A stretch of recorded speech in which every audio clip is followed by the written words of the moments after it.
Hello. For decades, we have been talking about racism, white supremacy, and injustice, and rightfully so. But lately, I would say I noticed it for the first time in the last few years. And what I noticed is truly and deeply troubling. Some of us are slowly becoming the very things we say we are fighting. Proud, angry, intolerant, and blind to our own hypocrisy. We condemn racism when it's aimed at us, but excuse it when we aim it at others. We preach equality, yet mock or insult people of other races online and, in fact, in public, and call it jokes. We demand respect, but give none in return. That is not justice. That's not progress. That's black supremacy. The belief that our pain gives us permission to hate. But the truth is simple. Injustice is wrong, no matter who commits it. If we really want equality, we must hold ourselves to the same standards that we demand from others. Let me be clear. This message isn't about attacking Black people or Black pride. It's about calling out Black hypocrisy. Because when we stop holding ourselves accountable, we stop growing. And that's something, if you have listened to me, you know, all I want us to do as Black people is to grow, is to catch up. And for that, we need to hold ourselves, first and foremost, ourselves accountable. Somehow, we have reached the point where the same actions are judged differently depending on who does it. When someone insults a Black person, it's called racism. But when a Black person mocks someone from a different race, it's called payback or just humor. Really? See, if we really believe that racism is wrong, then it must be wrong both ways. Racism doesn't change in nature depending on who does it. It's the same poison in different bottles. Mocking people for their skin color, ancestry, or culture, whether you are white, Asian, Arab, or African, is still prejudice. It doesn't make you woke. It makes you what you claim to hate. It makes you a racist. Period. Too many young people have been taught that being a historical victim gives them moral permission to behave badly.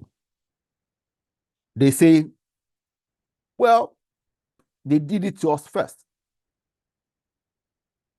But ask yourself, if the role is reversed, would you call that justice or revenge? Living in permanent outrage is not empowerment, it's prison. It means your entire identity depends on who hurt you, not who you have become. A great man, if you look at my shelf, I have over 20 books of his. Thomas Sowell once said, the greatest difference between people is not race, but whether they take responsibility or look for someone to blame. That is powerful. When we use our past as a weapon, not a lesson, we turn history into excuses for arrogance. Social media has made it worse. Now, mocking or insulting other races for clout has become entertainment, especially in that platform, TikTok. I don't have it. So I see those things when people post those things on Facebook or YouTube. Videos, memes, jokes, all promoting the idea that Black people's pain is special. So our hate is justified. Really? Well, but let's be honest. If someone made the same jokes about Africans, about Black people, we'll call it racism immediately. That's the test of character. Would you accept from others what you excuse in yourself or in people that look like you? Racial superiority is still superiority. White supremacy, Black supremacy, they are all the same. No difference. It doesn't matter what color. And the moment we start believing we are better than others simply because of our race or their race, we are no longer fighting for justice. We are fighting for domination. When you justify bad behavior in your own group, we destroy our moral credibility.